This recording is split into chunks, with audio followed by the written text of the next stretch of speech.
Hey guys, it's Sadie. Welcome back to the Hear Me Out podcast. I am excited for two reasons. One, I am filming this first thing in the morning, so this is like a fun start to my day. Normally, I film this really not super late at night, but pretty decently considering I don't film this in my room, and so I actually have to be in a building and stuff, and normally no one's around. But anyway, this is starting my day off nice and fun. There's a lot of people in the building with me right now, and I'm just in a good mood. Even though it's raining outside today, I'm in a good mood. The second reason I'm excited is because what we're talking about today, I'm just really proud of myself, and I can't wait to share this with you. If you don't follow Hear Me Out on Instagram or even my personal Instagram, you probably wouldn't know that I just ran my first ever half marathon last weekend. I ran the Eugene, Oregon half marathon, and that was the first ever legit official race that I have done. And I mentioned this really briefly on I think the first episode I ever did of Hear Me Out. And I had mentioned how I started training back mid-January, end of January or so. So it's been about 3.5 months or something of training. And honestly, I didn't do anything incredibly intense relatively, I would say. I know other people, especially when they're training for time, it's a lot more intense, maybe even longer, and their regimen of food and cross training and everything is going to be really different. Personally, I wasn't training for time. I was just training for endurance and making sure I could finish the thing without stopping. And so I am just going to run you through race day and tell you, you're probably being able to hear this smile in my voice, but beyond the fact that there is also now video episodes. But point is, anyway, moving on, that race day, oh my goodness, I woke up at 5:10 was my first alarm, and I had to be out the door by 6:10, and I was honestly pretty nervous. I think the nerves started to kick in the night before when I realized that there were actually logistics to this. At first I was okay, I know I'm physically ready and generally mentally ready, but in terms of actually checking into the race, bib stuff, the amount of anxiety I actually had solely from debating how I was going to wear my bib, I ended up wearing a tank. I was just going to wear a sports bra and biker shorts, but I ended up wearing a tank as well, so I would have something to pin my bib to. And so I was so set on wearing this cute little navy set I bought for myself as a pat on the back for doing this race. I told myself that would be a nice treat if I went through with it, and I did. And then I kind of had to wear this tank that was jacking my vibe. But anyway, so just the little things like that were really throwing me off. I had texted someone who ran the half marathon last year, and I was like, hey, do we do check-in?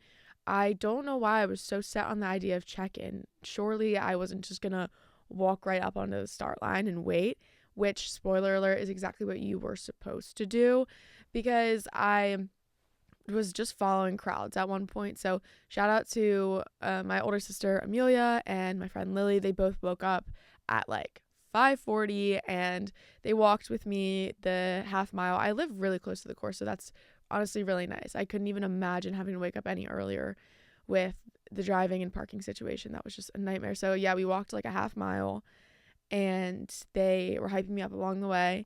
We were playing Eye of the Tiger and Back in Black. Those songs always put me in just a good locked in mindset. So we walked over and we were just following the crowd because we had no clue where to go. And the friend I had texted the night before had acknowledged that there was a check-in, so I was looking for it. And then we ended up going to gear check, and I asked one of the people who has those signs being ask me a question. I asked them.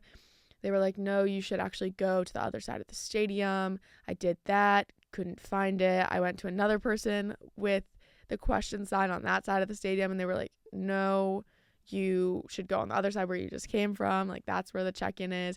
And I was walking back and forth, and then finally I went to the second or third guided location, and I was in the gear check line even though I didn't have anything extra on me. And I was like, I'm sorry, this is my first race. I have no clue what I'm doing. Do I need to check in anywhere? Do I need to tell someone that I'm here, basically? And with my bib number.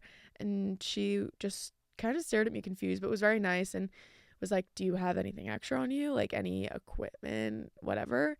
And I was like, no, like everything's on my person. She was like, no, you're totally good. So I was like, okay, that kind of just wasted 20 minutes, but glad we're on the right track now.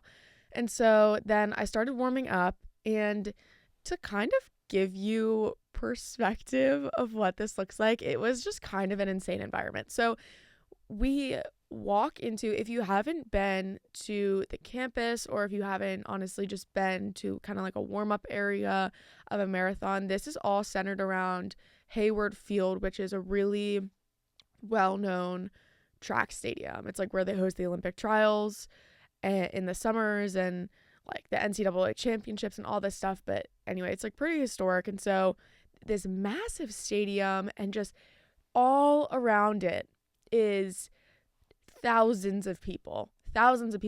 And also, if you don't know, Eugene, Oregon has the nickname Tracktown. So it's just a really big running culture around here. And these people are not coming to play. Holy crap, people, like since I first walked into like the gear check line and I was just trying to, for the first 20 minutes, find where I had to be, like these people were warming up so intensely for like 45-50 minutes, doing sprints in the most legit gear. Everyone was just in, so in a way it was very inspiring and I was feeding off their energy. And then in another way I was like, holy crap, like this is quite intense. So I just kind of found a little spot by like the wall of the track stadium. And again, I was with my sister and friend, and I was like, guys, just don't like watch me, just do your own thing. I just kind of need to now lock in. We had 25 minutes or so, 25 minutes till the start of the race. And so I'm stretching and I'm trying to, like open my hip flexors and whatnot. And I'm just this is unbelievable. I'm like, am I really about to do this? And I have my bib on right now and all my gear. And it's one of those things where I kind of look legit, but I don't feel it. And I certainly am not it. You know what I mean? Like I had these these just like sunglasses, these sport glasses that I rode in high school. And so they were like a Christmas present back in high school for rowing. And now they're being repurposed for running and stuff. Like obviously I want to get my use of those nice glasses. But to outsiders, I'm like running with these Oakleys. I have my vest with like the goos in it, which is like the running gel. And I'm in my Hokas and stuff and my matching little set. And in part of me again is like, okay, at least you look the part. But then the other half is, okay, there's only so much time until people see you in freaking Corral E, which is like the first timers or like slow miles and all this stuff. And so, which it doesn't matter, honestly. Like it really doesn't. I was running my own race, but there was a bit of irony to it is kind of all I'm trying to say. And I was just like, I'm a fake. I'm a phony. So anyway, I then was like, okay, thanks guys so much for coming. I'm going to run to the start, make sure that like everything feels okay, and I will see you soon. So then I went to like my corral, which then I didn't really realize how this works. I thought it was kind of more in terms of spacing, but you all go at the same time, but it's like a staggered start, which I didn't understand. So the race started at 7 technically, but that was like, I don't think I ended up crossing the start until maybe 7:10 or 7:15. But okay, the environment was just electric. Like that's such a funny thing to say, but I would have loved cheering anyone on and just being around this, but honestly something is different when you're running it. And I just felt so motivated and everyone was so cute and the signs were just making me laugh so hard. And for the first mile, for the first like 2 2.5 miles, honestly. There was no gap in the fencing. There were so many people. And this race is a lot through like neighborhoods as well. And so people would just be standing outside their houses, even when like the big crowds had gone away. People would be standing outside their houses. Some people had like oranges that they were giving out to the runners. Other people had almost made makeshift water stations, and so you could do that yourselves. And it was just so cute and just community oriented. Like, something about me is I just love feeling like I'm in a community, and that's exactly what this is. It's just the sense of we're doing it together, you know what I mean? And no one is judging you for how fast or slow you go, because you're doing it at the end of the day. And I saw just this one like hype video, in I guess like not really a hype video, just more a sentimental video, almost like hopecore. And it was saying, it was a panorama of a marathon at one point, and it was like, isn't it beautiful how everyone decided one day that they were going to wake up and do this extremely hard thing. And so then you just kind of think of the word Sonder, which is when you just realize that everyone has an equally complex life as yourself, and all these individuals, what it took for each of them to get here, their families, their support system, driving, walking, whatever their training was, you know what I mean? So it's just this overwhelming sense of community, and when you're on that line of belonging and whatever. So we're running through, and honestly, like, the course isn't super hard in my opinion. Like, it really was the mental part of it that was the hardest thing, if anything. I would say most of it was flat. There were definitely a few good hills, hard hills, but then for every one of those, I felt like there was one that went downhill or was just generally flat. So honestly, that wasn't bad. So we're going through these neighborhoods, and some of the funniest signs that I had seen were like double entendre ones about, finishing.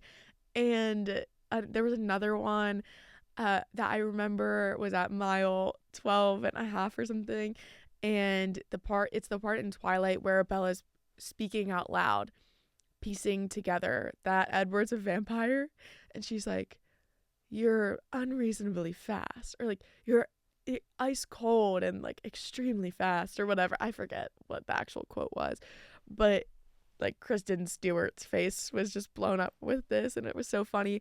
There was one that said, "Punch Trump," and I'm also very open how I feel about the current administration. So hopefully this isn't a blindside to anybody. But without dwelling on that one too long, it was like, it said "Punch Trump," and it was a balloon-ish sort of blow up of President Donald Trump. And when I tell you, especially in this great liberal town, everyone was crossing seas of people, oceans of people. If they were on the other side, and I was one of these people, I was on the left side and the sign was on the right, but I saw the big letters before it pointed down to the balloon. I crossed over, and I like opened up my phone, and I took a video to my sisters, and I like sucker punched him, and then I just like kept running. So you're just like on a high, like all the adrenaline is very much still there. And so also with that, I was trying not to go on my phone too much. I wanted to be present, and even though I wasn't going for time, I also didn't want to go slow because I was like on my phone taking videos or something, you know what I mean? Like, if I'm going slow, it's just because I'm running out of steam. But that being said, I also did take a few pictures of my favorite costumes that I saw along the way. I didn't do all my favorite signs, again, for what I had just said, but that one I did film a picture of me, or a video of me, excuse me, just running up. It was so funny. So that was at mile 2. And then I saw that man again at mile 6 or 7, I want to say. And that was awesome. At one point around mile 5, I'm sorry, I'm really jumping around here with all the miles, but at mile 5, this was kind of in the backwoods a little more, I would say. And so there wasn't a lot of people around from a cheering perspective, but there was this music duo. It was these two men in like tall grass, honestly, and they were sat playing wagon wheel, and they had like guitars, and they were just singing to all the runners going by. It was really funny. And and what else? Honestly, I saw a guy running in like Tiva adjacent, some kind of sandal that didn't look incredibly sturdy that he was running in. There were people running in tutus. There was someone it was their 50th birthday, and they had their friends running it with them. And they were all wearing cute little birthday hats and had out of their like running backpacks pictures of their 50-year-old friend's face. And that was super cute. I'm trying to think of any other signs. Oh, one of them I remember was run if you think I'm, or no. Well, yes, there was one being like run if you think I'm hot, but there was another one where it was this like beautiful girl, and she was holding this massive sign that said, "Why do all the cute ones run away?" And I laughed quite hard at that one. So yeah, just honestly going throughout, like a lot of smiles throughout it. And then here's kind of like the bad part. So I really, really, really did not want to stop for the bathroom at any point in this race. I tried to go to the bathroom twice before, and it was just so early in the morning, I couldn't get anything going. And I knew it was going to bite me in the ass, but I just physically couldn't make myself go. And so I was really upset because I didn't want to stop again for anything, whether it was to walk, to go to the bathroom, stuff like that. And I had done two, maybe 3 weeks prior to the actual race, I had done a practice half marathon. And in that, I didn't run with any goos. I ran with like expired granola bars because the running gels I had ordered didn't come in from Amazon yet. So I was just trying to get something for energy, make sure I like ate along the way. And I had maybe 200 milliliters of like water in my pack, which honestly isn't a lot in the grand scheme of things.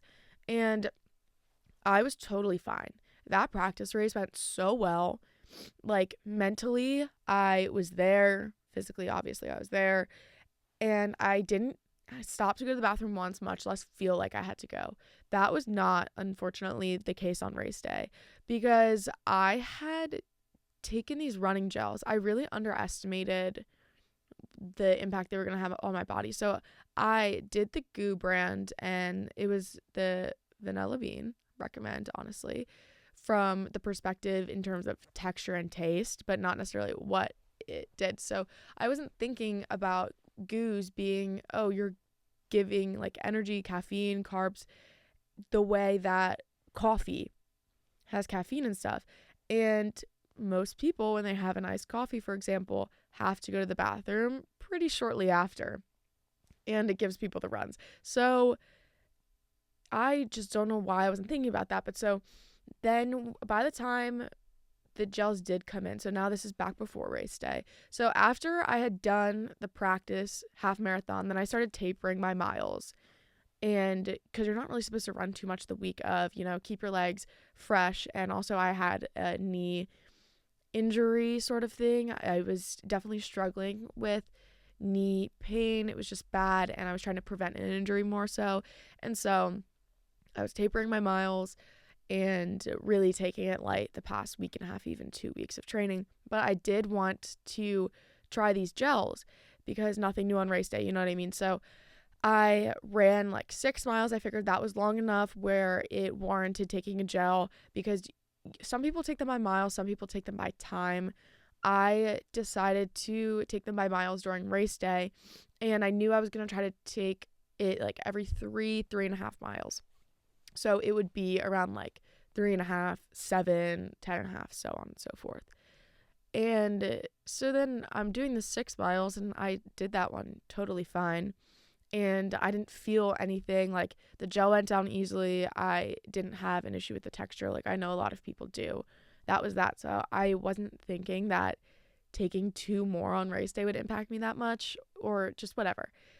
So then by the time I take my first goo at like 3.5, 4 miles, and then that starts kicking in around mile 6. And I'm like, shit, I have to go to the bathroom. Like, I really am struggling. It just kind of came over me, you know what I mean? And so I'm like, okay, you don't need to go that bad. And I really didn't want to stop. So there are like porta potties every 2 miles or so. So I saw one at 6 miles, but I was like, no, like, you're going to get through this, whatever. And so I passed the porta potties at 6, but then mile 7 comes around and I'm shit out of luck. I am struggling. I literally ran to one of the pacers. You know how marathons have pacers? They like hold up a little stick or whatever and they help you stay on your time if you don't want to like track it yourself or something. I ran up to the pacers and I was like, oh my goodness, this has been the longest 2 miles of my life. When is the next bathroom? I need to go so bad. Like, whatever. And she was like, okay, like, I think we're coming up on one of the next half. Like, hold in there. You'll be fine. Or hang in there. You'll be fine. And so, sure enough, the 8-mile mark comes around and the line is so long for the porta potties. But I was like, you know what? I want to enjoy this experience. And I know my family is, or like, I mean, basically family. My really close friends and my sister were at mile 9. And I don't want to be like, you know, clenching my like stomach and everything else trying not to like shit my pants. That would be awful to have to run another half of this race and also just feel so uncomfortable. Whatever. Obviously this is not a good experience and you can imagine it for yourself. So I stand in this long line and I texted my family a thumbs down and I was like, ugh, this sucks. Like, I really didn't want to stop, but it is what it is. When you gotta go, you gotta go. And then basically, without being more TMI than I already am being, get in the porta potty, can't get anything else. It's almost like I was like poop shy or something. I don't really know. And I was like, are you kidding me? I stopped just not to be able to go, whatever. So then I get back out maybe like 5 minutes later, and that was one of the hardest miles, honestly, because I still felt like something in my system that I couldn't get out. It was uphill for a really long time of it, and also like my legs had just, I was kind of dissociating at that point and my legs had gotten into a rhythm and I wasn't thinking about any physical pain at mile 7 and stuff like right before that. So to get out of that groove and to try to then get back into it, it was really hard, honestly. I was just telling myself, you've less than a mile till your friends, you've less than a mile till your friend, like hang in there. Like the race in my mind, knowing that they were going to be at mile 9 from the start, I knew that. So I just kind of told myself that it was a 9-mile race and you only have what's before your family and then whatever comes after. It's basically a 5K at that point. Like, you can do that in your sleep. You're totally good. So yeah, I'm going up this massive hill that feels like it's never ending. It's honestly probably in retrospect not that bad, but when you're in the moment, it feels like the end of the world. And I was just telling myself, like, come on, like, you've done the whole thing before. You did a practice 13.1. So, and I am so glad that I did that practice. The training plan that I was on didn't have me doing a practice before the actual day, but I knew I wanted to be able to tell myself, you have done this before and therefore you can do it again. That was one of my biggest motivators throughout the entire time. And I'm glad that I knew myself enough that I would want that kind of, self-talk during the day where I then did that practice, because at any point I just told myself, like, you have done this before without stopping at a great time. You can do it again. So then finally we're kind of on a downhill and I'm turning the corner and I see my friends and I was just so excited. I was getting teary-eyed and they had funny signs and it's just obvious. This would have been a sad experience if I didn't have anyone there for me. And not a sad experience, but it's just ultimately that much better, I should say, when you have people who are specifically there for you and they are waking up early and they are exhausted in their own right with cheering for everyone. You know what I mean? So anyway, I turn the corner and they're like, come on, Sadie. I was like, yes, I was so excited. And then I went on my way, and right past them was a massive llama. Side note, that was insane. Yet I was also not surprised. This town just reaps the most interesting people and the funniest things. So there was a massive llama there. I was like, okay, cool.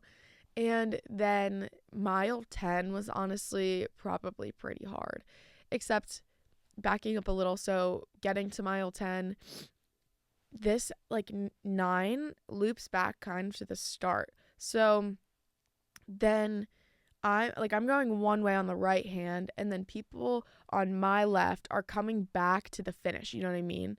And so because you have done a loop and then now you're kind of going into a different direction before looping back around, I mean, in a way, think of it as an infinity sign. So at that central point, people were already finishing who had not stopped for the bathroom, who just are built differently and go so fast, whatever. And so part of me was like, oh my gosh, like, look at all these people who are already finishing, slowpoke, whatever. But then I was like, no, you came into this knowing, again, you didn't want to do it for time and you were going to run your own race. Don't compare yourself to other people. And so what just kind of flipped it for me, and what honestly gave me more energy than anything, was encouraging other people. So I took one side of my headphones off, and I was seeing all these people who had one more mile left. They were on the way back. And I honestly started yelling. Like, I was running at a fine enough pace. What I knew was the right pace for me is if I could talk and, like, yell at these people. So I was giving them a thumbs up, even if they had their headphones in. And I was like, you got it. You're so close, whatever. And then in a way, I was encouraging myself, too. I was just kind of saying what I also needed to hear. Because, I mean, I had, 4 miles left, 3.5 miles left. So that's pretty close, too. Again, like a 5K. I know I could do that in my sleep. So I was just like, so close, come on, you got it. And it made me happy to see other people happy and responding to what I was saying. And then, yeah, you kind of turn around mile 10 to the right, and it goes from so much noise to nothing at all. And then you're kind of looping back. But then you go by Autzen Stadium, if you're familiar with the area around here. But that's basically our football stadium. And that is in the middle of like this woods area, and a lot of just beautiful outdoors. And this is where I had done my training leading up to this moment. And so mile 11 comes around, and I also still have to go to the bathroom. Do not forget that. This whole time, I'm just thinking about how much I need to go to the bathroom. It was kind of painful, and I was just making sure nothing came out the other end that I didn't want to come out. So part of me was enjoying this, but part of the mental challenge was just because I felt like I didn't have control of my body and its operations for a good bit of it. So that kind of sucked. But then I was going through mile 11, and I was just thinking about everything I'd done that led me to this moment and that prepared me for this moment, including having to go to the bathroom on a run. And I was just feeling more in my element, having the end being where I had trained all along, because the amount of runs that I had done on this section of trail and stuff, it made it that much better. And so I remember then I got to like 11.6 miles maybe, and there was an attendant on the side, and I was like, please tell me mile 12, there's a porta potty. Where's the next porta potty? And she was like, yes, it's right up at mile 12. Like, you're so close. You're right there. Like, good job. And then naturally I went up to mile 12, and there's only a mile left in the race. Some people would have just run through it, but I really wanted to enjoy that last mile. I wanted to take everything in, and I wanted to have a smile on my face, not some kind of grimace because I was holding anything in. I just wanted to feel the genuine joy I knew I would if I, again, just took some time off of my like overall score, and not like score, but you know what I mean. Took some time off the overall time and just like went to the bathroom. So finally I did everything, went according to plan there, and didn't regret it, because then instead of feeling like I needed to rush to the bathroom through the finish line, I saw my family I keep saying my family, but yeah, I mean, that's basically what they are. And so I run into the stadium, and unless you're doing a race like this, you don't really get to go on that track. And I remember also seeing people finish last year when I was a freshman in college and telling myself I was going to do that. And so there's so many emotions of like a year later, and I did what I said I was going to do. And I'm on this like historic track. You don't get on this track unless you do something extremely hard. And so I was on this track, and I look to my right, and I see my friends cheering, my sister cheering, and they have their signs, and I like was sprinting the last bit. I just gave everything else I had, and there was another section of friends that were literally 5 feet before the finish line, and they were like, Sadie, and I mean, pardon my French, and I mean, don't, felt bad in the aftermath for a second, because I was like, there's definitely little kids by, but also this is a really emotional event. If you think your kid isn't gonna hear a fuck at the finish line, amongst other things, then that was optimistic. So I then am surprised by friends at the finish line, like 5 minutes or 5 feet before, and I turned to them and I was just like, let's fucking go. And I crossed, and it was awesome, and I felt so great, like having that medal put over my head, just so many emotions rushing. And I was like, oh my God, I did that. This is so sick.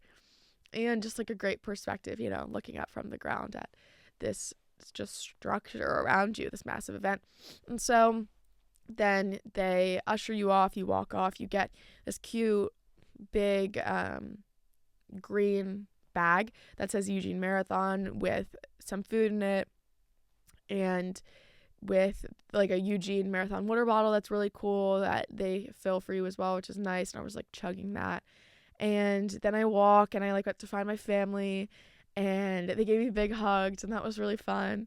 And there were a lot of vendors that were giving out free things, big samples, whatever. And I was like, girl, I paid so much money to be here on top of running 13.1 miles. I'm getting my free shit. And so I was going around with this big green bag, practically trick-or-treating between all the vendors.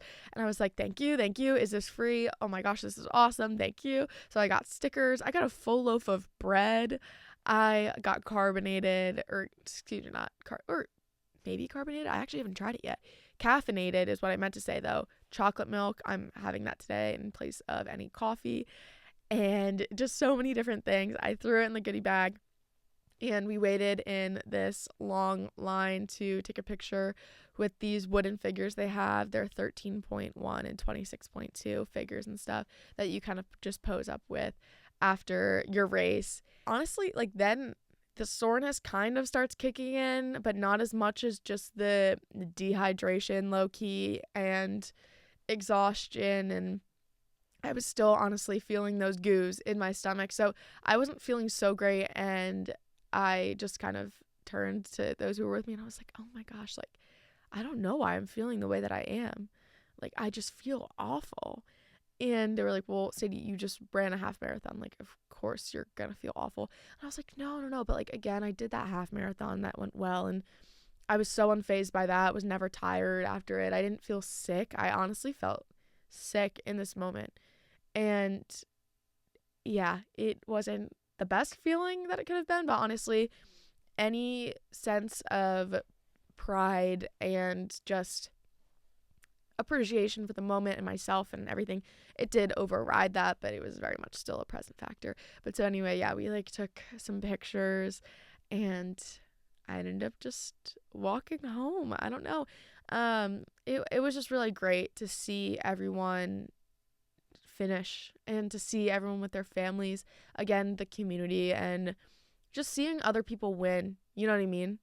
When you're on your own race and so you're winning, and I mean, maybe I would feel differently in the future if I was going for time and new competitors and felt like I was doing this, you know what I mean? But for at least now, and I think probably forever, like it really just, marathons are a special place and time, and the end of that finish line is just one of the happiest places in the world. Like I feel like people say at the airport, like the return gate or whatever at the airport, and that whole Love Actually ending or whatever, and it's like, if you look around, you'll find that love actually does exist or whatever. He talks about the Heathrow airport, and I'm like, no, honestly, the happiest place ever for 80 trillion reasons is the end of a marathon.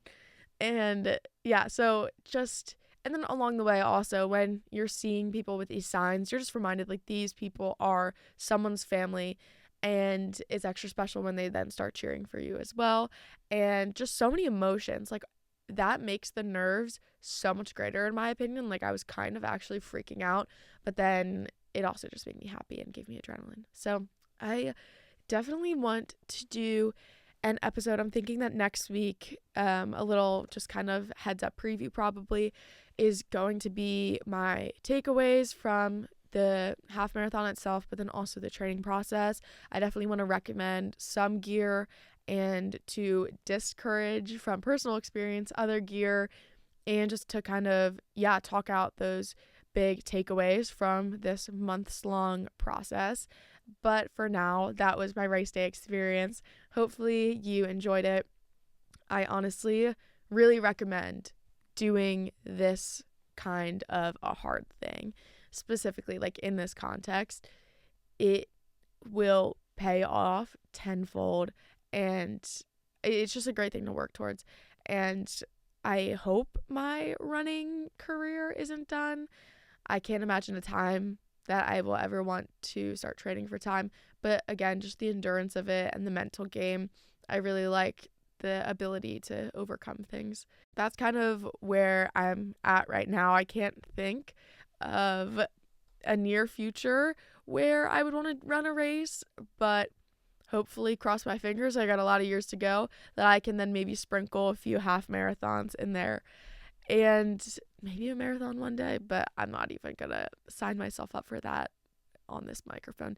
So thank you so much for listening to this episode. Hopefully you really enjoyed it. You maybe got a laugh out of it. You're inspired to do something. All of the above, whatever. All of that said, if you would like to follow Hear Me Out on the Instagram at HBU Hear Me Out, please do that. If you want to give this a thumbs up on YouTube if you're watching there, or you want to subscribe to the channel, it is at Sadie Michael Morden. That is always just fun to see, create a community there. I've got nothing else to say.